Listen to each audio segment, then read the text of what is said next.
SIL tried to ruin my pregnancy announcement but ended up in jail and divorced.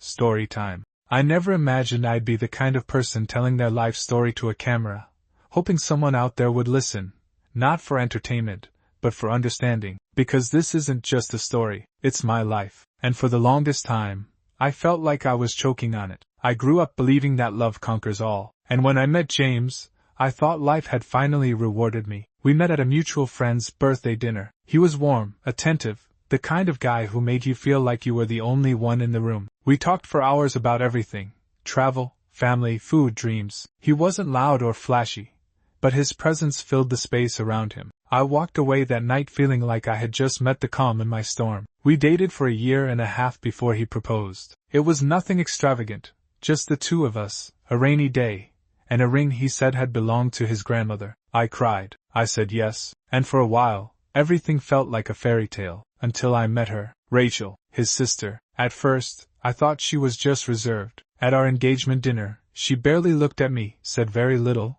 and left early without saying goodbye. I asked James about it. He laughed it off. She's protective, he said. She'll warm up to you, but she didn't. Not at the wedding, not during holidays, not even when I brought her favorite wine for her birthday. Instead, she gave me half-smiles that felt more like smirks. She asked loaded questions like, "Do you really think you're a good match for James?"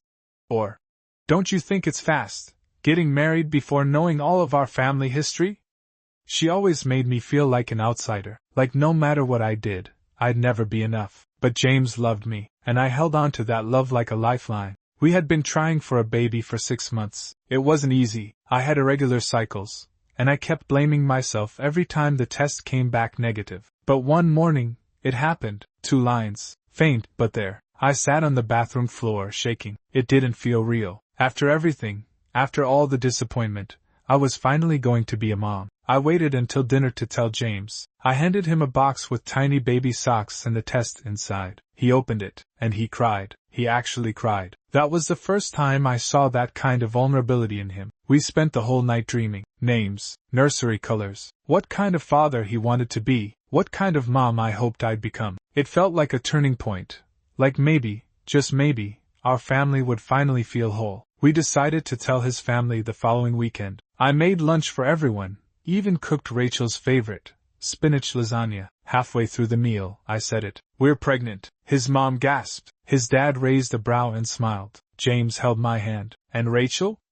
Rachel looked at me, blinked slowly, and said, "Oh wow, that's sooner than I expected." She didn't say congratulations. She didn't smile. Instead, she excused herself to take a work call. I didn't say anything. I didn't want to ruin the moment, but I felt it. That undercurrent of tension. That sense that something was building. Something I wasn't prepared for. 3 weeks after we shared the pregnancy news, James's birthday was approaching. He wasn't big on parties, but Rachel insisted. "Come on," she said. "You only turn 30 once. Let me host something nice for you, just a backyard get-together." Loki. James was hesitant, but I encouraged him. "She's trying," I told him. "Maybe this is her way of warming up." Looking back, I wish I had trusted my gut instead. Rachel sent out fancy invitations, booked a private chef, even rented heaters for the backyard. I was surprised. This was more than Loki. She also asked me if she could make a special toast during the party. "I want to say a few words about James and the baby." She smiled. I wanted to believe it. I really did. I wanted to believe she was finally accepting me, accepting us. The night of the party, I wore a soft blue dress that James loved. I was starting to show, just a little bump. James kissed my belly before we left and said, "She's going to be amazing, just like you." I smiled. I held on to that moment, because it was the last time things felt right. The party started out beautifully. Twinkle lights in the trees, jazz music in the background, everyone laughing, drinking, toasting to James. Then came Rachel's toast. She stood with a glass of wine, cleared her throat, and smiled like a woman on a mission. "I just want to say how proud I am of my brother," she began. "He's accomplished so much, and now, with a baby on the way, I know he's stepping into a whole new chapter." I smiled, relieved. Maybe I was wrong about her. Then she looked at me, directly, coldly. "And I hope," she continued, "that the woman he's chosen to mother his child will finally be honest about her past." My heart dropped. People shifted uncomfortably. A few glanced at me. I froze. Rachel kept going. You see, she said, her voice syrupy sweet. It's hard to trust someone who lies about who they are, who hides things, who manipulates to get what they want. I could feel everyone looking at me. James stood up. Rachel, he said sharply, what are you doing? But she didn't stop. She told you she was from Chicago, but she's not. She told you her ex left her, but she left him, and she took his money. Gasps. She got pregnant before, and lost it, because she was drunk and fell down the stairs. Not the story she told you, right? My vision blurred. I couldn't breathe. I opened my mouth but no sound came out. James was yelling now. What the hell are you talking about? Rachel pulled out a manila envelope and slammed it on the table. Everything's in here, she hissed. Ask her. And just like that, the music died, the party died, and I died, just a little, inside. People left quickly after that. Some avoided eye contact. Others looked at me with pity. James was shaking, with anger, not at me, but at Rachel. We got into the car in silence. At home, I finally spoke. None of that was true, not like she said. Some pieces, twisted, others made up completely. I told him everything. Yes, I had moved from a small town near Chicago, not the city itself. I had rounded it up when we met, not thinking it mattered. Yes, I had a fiancé before James. We broke up because he cheated. The money? I got a small settlement because we co-signed a lease, and he trashed the apartment. And yes, I had been pregnant once years ago. I lost the baby after slipping on ice walking home from work. I was sober. I was alone. Tears streamed down my face. I wasn't perfect, but I hadn't lied to manipulate. I had survived. I had moved on. James listened, really listened, and then he said something I'll never forget. I believe you. I always have. But he wasn't done. I want to know where she got that information. That night, we did some digging. Turns out, Rachel had hired a private investigator. She'd gone through my old social media, reached out to people from my past, even called my ex. She built a case against me, like I was on trial for loving her brother. But the part she didn't see coming? She broke the law doing it. After that night, something in James changed. He had always been calm, steady, the kind of man who diffused arguments, avoided conflict. But after Rachel's ambush, I saw a fire in him I'd never seen before. He was furious, not at me, but at the betrayal from his own sister. He kept saying, "This wasn't just cruel, it was calculated. She wanted to ruin you, us, in front of everyone." He started documenting everything. The envelope she slammed on the table? He took it to our lawyer the next morning. Inside were printouts of personal texts from years ago, things only someone hacking or snooping would have. She had photos of me from my early 20s, an old traffic ticket, even a police report from when I reported a stalker years ago. James's lawyer raised a brow. She either got this illegally, or someone gave it to her thinking she had a right. Rachel had no legal grounds for obtaining any of it. One document was clearly accessed from a private database. Another had markings that suggested the use of a hired PI with no license in our state. We found out she had used her husband's work account to access restricted data. Her husband, a cybersecurity specialist for a bank. That's when it became serious. I remember James sitting across from me that evening, holding my hands. "Whatever this is," he said, "we're going to take it all the way." She wanted a war? She picked the wrong damn couple. The next week, we contacted a criminal attorney. Rachel's actions, unauthorized data access, defamation, invasion of privacy, they were no longer family drama. They were crimes. Rachel had no idea what was coming. She continued acting smug, posting cryptic quotes on social media like, "Truth always wins." Little did she know, it would. James's lawyer advised us to file a restraining order, and we did. Rachel was served at her job. That's when her world started cracking. Her husband, David, called James that night. "I had no idea she did that," he said. "She used my work laptop. She accessed private client files pretending to check her own data. My boss found out. She might have compromised the company." Rachel lost her job that week. Not just lost it, she was escorted out. David was devastated. "She told me she was just looking out for you," he said to James. "I didn't know she had this obsession." That word stuck with me, obsession. Because yes, Rachel didn't just dislike me. She was obsessed with proving I was unworthy of her brother, that I had tricked him into loving me. But now, her lies were unraveling, fast. A month later, we were in court. Rachel was charged with unauthorized access to private data, cyber harassment, defamation, violation of privacy laws, and the kicker? David filed for divorce. He stood up in court and told the judge, "I can't stay married to someone who spends her nights digging through people's lives like it's a game. She betrayed me. She betrayed herself." Rachel broke down sobbing, but her tears weren't about remorse. They were about getting caught, and in that moment, I didn't feel triumphant. I felt sad, because this woman, who could have been my sister, let her hatred ruin her life. She lost her job, her marriage, her reputation, all because I fell in love with her brother and gave him a child. It was an exhausting month of hearings, legal papers, and too many hours spent in lawyers' offices. James and I grew closer than ever during that time. I saw the depth of his love and the strength of his loyalty. It was something I had always known, but now it was becoming more clear than ever. He would protect me at all costs. The court date finally arrived. Rachel was a wreck. I could see it in her eyes. All of her bravado, the smugness she had shown at James's party, was gone. Her once perfect life was crumbling in real time. The courtroom was filled with tension. Her attorney tried to argue that she hadn't intentionally broken any laws. They painted her actions as misguided attempts to protect her brother from what she perceived as a manipulative woman. But no one bought it. James's lawyer presented the facts.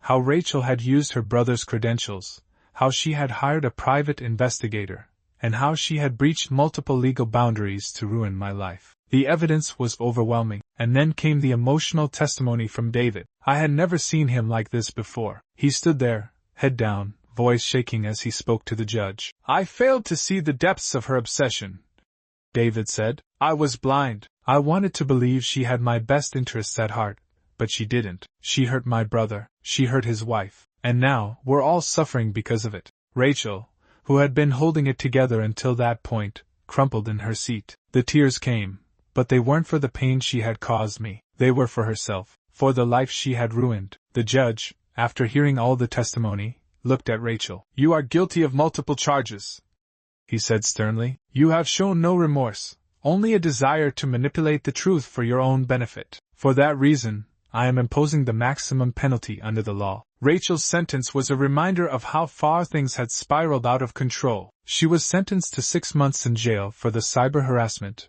and unauthorized access to personal data. It wasn't just the legal penalties that crushed her, it was the public humiliation that came with it. She was no longer Rachel, the overbearing sister. She was the woman who destroyed her brother's family. As the verdict was read, I felt a mix of emotions. I didn't want her to suffer, but she had made her bed. She had chosen this path, and now, I had to focus on my own family, my own future. James squeezed my hand. "You didn't deserve any of this, and we're going to be okay." The moment the news broke, Rachel became the subject of a viral scandal. Social media exploded with reactions from friends, acquaintances, and strangers alike. What was once a quiet family affair was now a very public spectacle. The hashtags spread like wildfire.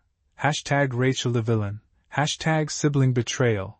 Hashtag justice for Sarah. People were shocked by her actions, and many openly mocked her, calling her a disaster of a sister. But the real turning point came when David, her now ex-husband, did a public interview about what had happened. "The woman I married is gone," he said on live television. "She didn't just betray my brother, she betrayed me, and I can't forgive that. She's not the person I thought I knew." That was the moment Rachel lost her last ounce of dignity. Her friends abandoned her. Her coworkers distanced themselves. No one wanted to be associated with the woman who had dragged a family through the mud. I felt for David. Despite everything, I could see the pain in his eyes. He was a man who had been caught in the crossfire of his sister's obsession, and now, he was left picking up the pieces. Meanwhile, James and I, though shaken, were stronger than ever. I had my own set of challenges to face. The emotional scars Rachel had left, the public attention, the uncertainty about the future. But I had James, and together, we could handle anything. We had a baby on the way, and no matter what Rachel had done to us, we were ready to embrace this new chapter. In the midst of it all, I received a message from an old friend. She had seen the news and wanted to offer her support. She was a therapist, and she suggested Rachel's legal troubles continued. Despite the jail sentence, there were civil suits from the people she had defamed, and she lost the appeal to have her sentence reduced. She was facing. The months leading up to the birth of our baby were both exciting and overwhelming. The emotional weight of everything that had happened with Rachel was heavy, but we were determined to focus on the future.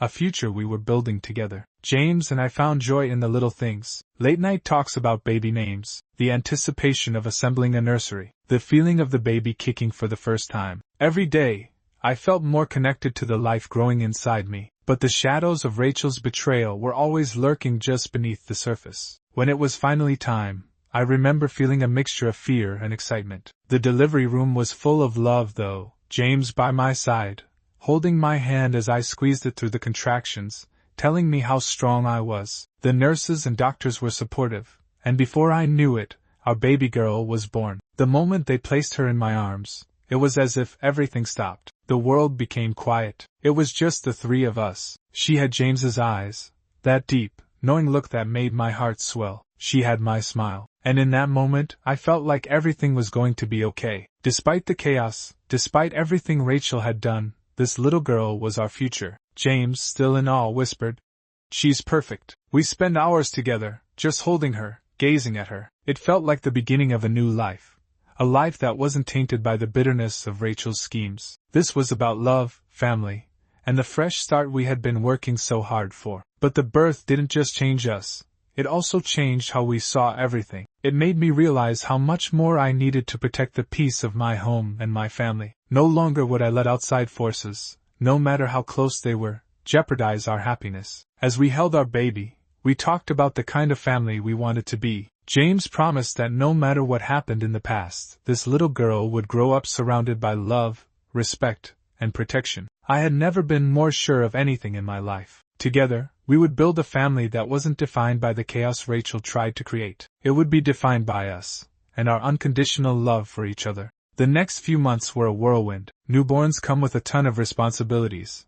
Late-night feedings, constant diaper changes, and the overwhelming feeling of being responsible for this tiny human's well-being. But it was also a time of immense joy. The sleep deprivation was worth it every time I saw our daughter smile, or when she wrapped her tiny fingers around my hand. As we navigated the new rhythms of our life, we also focused on healing from everything Rachel had put us through. I started therapy to help process the emotional impact of what had happened. There was no shame in seeking help, and I realized how much strength it took to address the scars that Rachel's actions had left on me. James and I also became stronger as a couple. The things we had gone through had forged an unbreakable bond between us. We talked more openly about our fears, our dreams, and how we would raise our daughter to be kind, strong, and compassionate. James's relationship with his sister, Rachel, was officially over. He had sent her a letter explaining his feelings, not in anger, but in a way that gave him closure. He told her that he couldn't forgive her for what she had done, but that he hoped she would eventually find peace. It wasn't for her. It was for him. "Forgiveness doesn't mean forgetting," he said to me one night as we were sitting on the couch, watching our daughter sleep peacefully in her crib. "It means releasing yourself from the hold someone else has over you." I'll never forget what she did, but I'm not going to carry that weight with me anymore. It was a difficult step for him, but it was necessary. He needed to let go of the anger and resentment so that we could move forward, as a family. Meanwhile, Rachel's life was still a mess. Her jail sentence had been served, but she was left with nothing. Her divorce was final, and she was fighting for any kind of stability. David moved on, and it was clear that Rachel's actions had left scars not just on me, but on everyone around her. Her obsession had consumed her, and now she was left to rebuild a life from the rubble. I couldn't help but feel a bit of sadness for her. She had once been someone I wanted to be close to, someone I thought I could trust. But instead, she had chosen a path of destruction. She had thrown away everything she once had,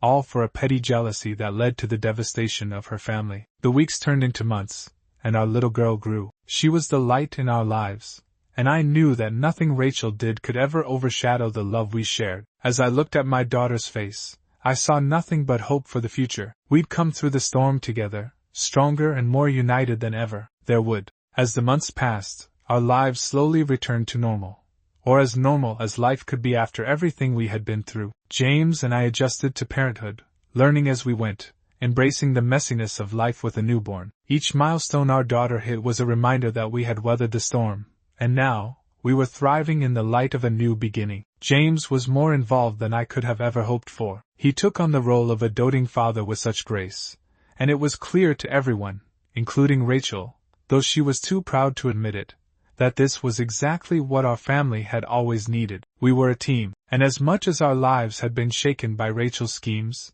we were stronger than we had ever been before. In those early days of parenting, there were moments where I would just sit and watch James with our daughter. His love for her was undeniable. She was his world, and I could see the reflection of that same love in her eyes. But it wasn't just the three of us anymore. We had a support system. My parents, who had always been there for me, rallied around us. They helped with the baby, gave advice when needed, and most importantly, they were a constant source of love and encouragement. David, despite the divorce from Rachel, became more present in our lives too. It was clear that he was focused on rebuilding his own future.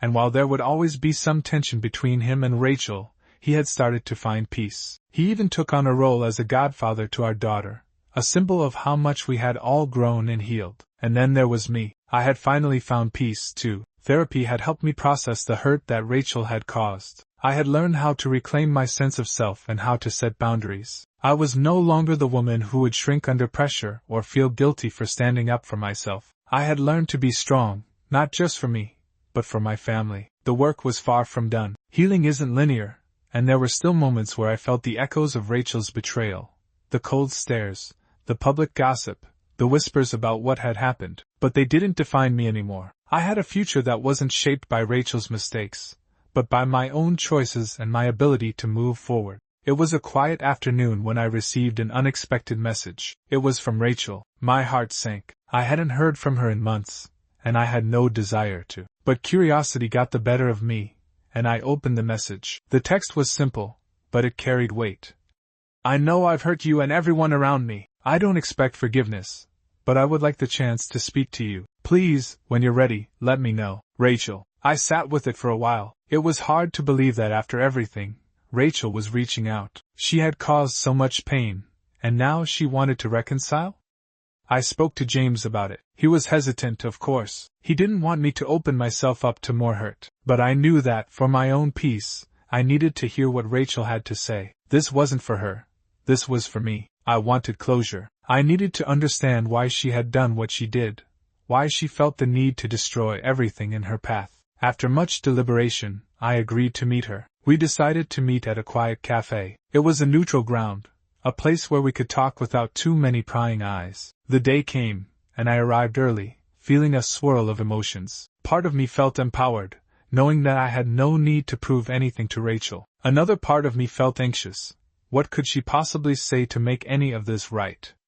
Rachel arrived, looking different. She no longer had the polished appearance of the woman who had once tried to manipulate every situation to her advantage. She looked worn, defeated. Her eyes held the weight of the consequences she had faced. I took a deep breath before she sat down. I don't know how to start, she said softly, avoiding eye contact. I don't expect you to forgive me, but I need to apologize for everything I did. I was jealous. I wanted to control everything in my life, and I didn't realize how far I had gone until it was too late. I don't know what happened to me, but I ruined everything. I ruined my family, and I hurt you. It was the first time I had heard her speak with any level of self-awareness. It wasn't an apology for the public spectacle, or for the betrayal. It was an acknowledgement of her actions. She wasn't asking for forgiveness, and that made the situation feel different. You destroyed a lot of lives, Rachel, I said quietly, my voice steady. Not just mine, but I understand now that you've had to live with the consequences, and that's something you'll carry with you forever. Rachel nodded, tears welling up in her eyes. I never meant for it to get this far. I just wanted to protect my brother,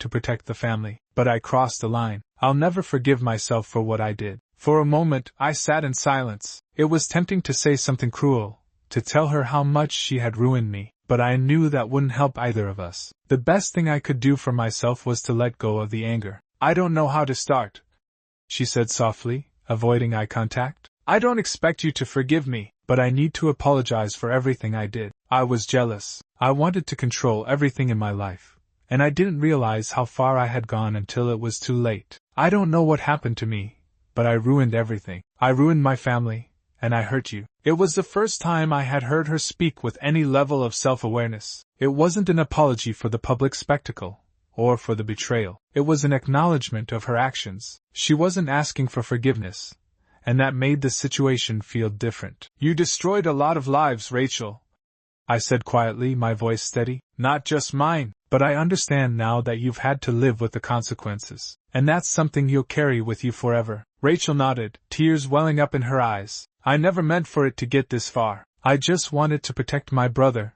to protect the family. But I crossed the line. I'll never forgive myself for what I did. For a moment, I sat in silence. It was tempting to say something cruel, to tell her how much she had ruined me, but I knew that wouldn't help either of us. The best thing I could do for myself was to let go of the anger. It's been a few years since that fateful night at the party when everything seemed to unravel. And yet here I am, sitting in the living room of our home, watching James hold our daughter in his arms. She's grown so much, and every day she is a new reminder of how life continues to bloom, no matter the struggles we've faced. Our daughter is a symbol of everything we've been through, a beacon of hope, a reminder that the best parts of life are still to come. From the moment she was born, James and I made a pact. We would raise her in an environment filled with love, strength, and above all, respect for others and for herself. The shadows of our past would never define her, and I'd be damned if anyone tried to steal the joy she deserves. Looking at her now, I can already see hints of her personality. She's curious, determined, and already showing signs of being independent. James often says she's a perfect mix of us both, but I know that she's her own person, a blank canvas that's about to paint a beautiful story all her own, and we're here to guide her through it, to make sure that she grows up knowing what real love, loyalty, and resilience look like. We've shared so many milestones together, the three of us, and I'm always in awe of how we've managed to overcome adversity and emerge stronger, not just as a couple but as a family. We may have been tested in ways most people could never imagine, but we've come out on the other side, ready to build a future that is free from the weight of Rachel's betrayals. James and I made a decision early on. We wanted our daughter to know that family is about more than just blood. It's about the connections we create, the love we give, and the way we lift each other up when life knocks us down. That's why we've surrounded ourselves with people who uplift us. My parents, who have been our rock through it all, David, who is now an active part of our daughter's life, and even friends who understand the value of loyalty. Life hasn't always been easy, but it has been full of moments that make it worth living. Every day, I find myself more grateful for the choices we made to break the toxic cycle that Rachel tried to set into motion. We're building a legacy for our daughter that is free from the manipulation, lies, and hurt that we had to endure. I want her to grow up knowing that while bad things may happen, they don't define who you are or who you can become. Resilience, love, and strength are the true foundations of a life well lived. I take her to the park, and as she plays with other children, I see how different our lives are from the ones we once had. Our family is a reflection of our growth. We've built something new, something pure, and something that will continue to evolve for generations. One day, she'll look back and know that the hardships we faced were just stepping stones to something much bigger, a future filled with endless possibilities. But beyond the material things,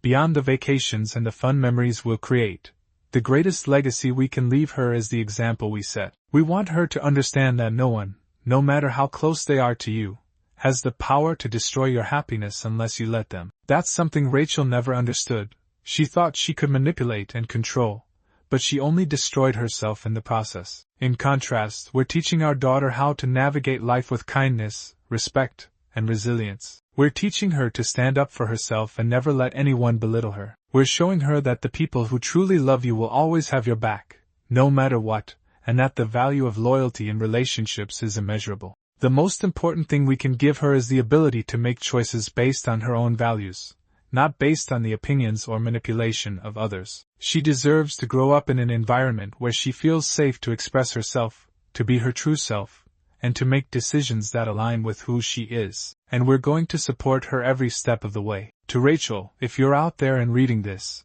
I want you to know that your actions will never determine the path that our family takes. Your plans to hurt us may have worked for a time, but they were temporary. The love we have for each other, the strength we've built, that is what has lasted. And as much as you tried to tear us apart, we've come back stronger than ever. Our daughter will grow up knowing what true love and respect look like. And that is the future I'm building for her. It's a future free of bitterness, free of manipulation, and free of the chains you tried to bind us with. Our family is whole, and it's thriving. We're not just surviving, we're living, and we're living well. Now, as I sit here with James, watching him interact with our daughter, I realize that this is everything I ever wanted, and more. We've been through the hardest of times, but those moments have only made us stronger. The lessons we've learned, the growth we've experienced, have made us the family we are today, united, unwavering, and full of love. Our relationship is stronger than it has ever been. We've learned to communicate in ways we never thought possible,